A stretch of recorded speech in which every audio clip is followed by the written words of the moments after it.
In this video मैं आपसे lung के हाइलम के कंटेंट के बारे में बात करूंगा और उसी के साथ जो आईएनएस सेट के अंदर क्वेश्चन आया है उसको भी यहाँ पर रिवाइज कराऊंगा।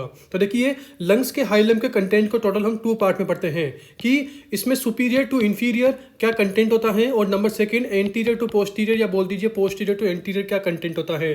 तो आते हैं नंबर 1 वाले पर, मतलब कि जो सुपीरियर टू इंफीरियर है ये कंटेंट क्या होगा।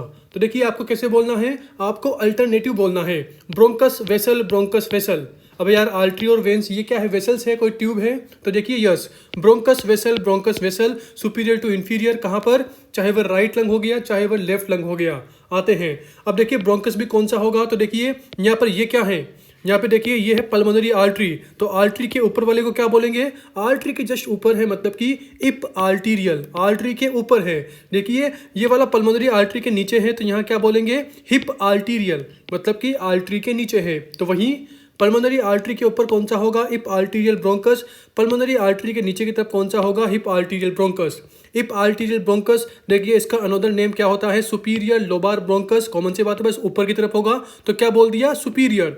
आर्टरी के ऊपर होगा तो सुपीरियर। और देखिए जो हिप आर्टीरियल ब्रोंकस होता है इसी का ही अनदर नेम क्या होता है, इसी को ही बोलते हैं प्रिंसिपल ब्रोंकस। और देखिए सबसे नीचे की तरफ क्या होती है, पल्मोनरी वेन होती है।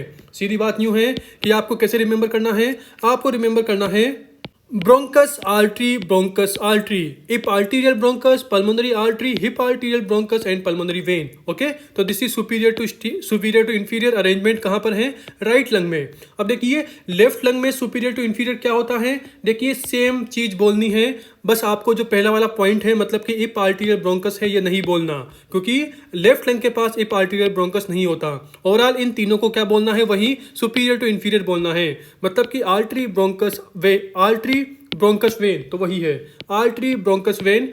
आर्टरी के नीचे कौन सा होगा, hip arterial bronchus and then सबसे नीचे क्या होती है, सबसे नीचे होती है पल्मोनरी वेन। सीधी बात यूं है कि क्या मैं ये बोल सकता हूं कि लंग के हाइलम में सबसे नीचे की तरफ सबसे इंफीरियर साइड क्या होती है, चाहे वह राइट लंग हो गया चाहे वह लेफ्ट लंग हो गया, दोनों में क्या होती है, पल्मोनरी वेन होती है।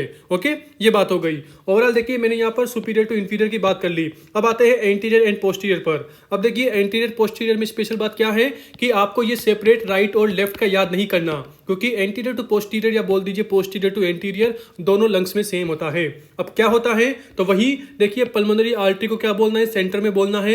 पल्मोनरी आर्टरी के आगे क्या होगी, पल्मोनरी वेन होगी, और पल्मोनरी आर्टरी के पीछे की तरफ क्या होगा, हिप आर्टीरियल ब्रोंकस होगा।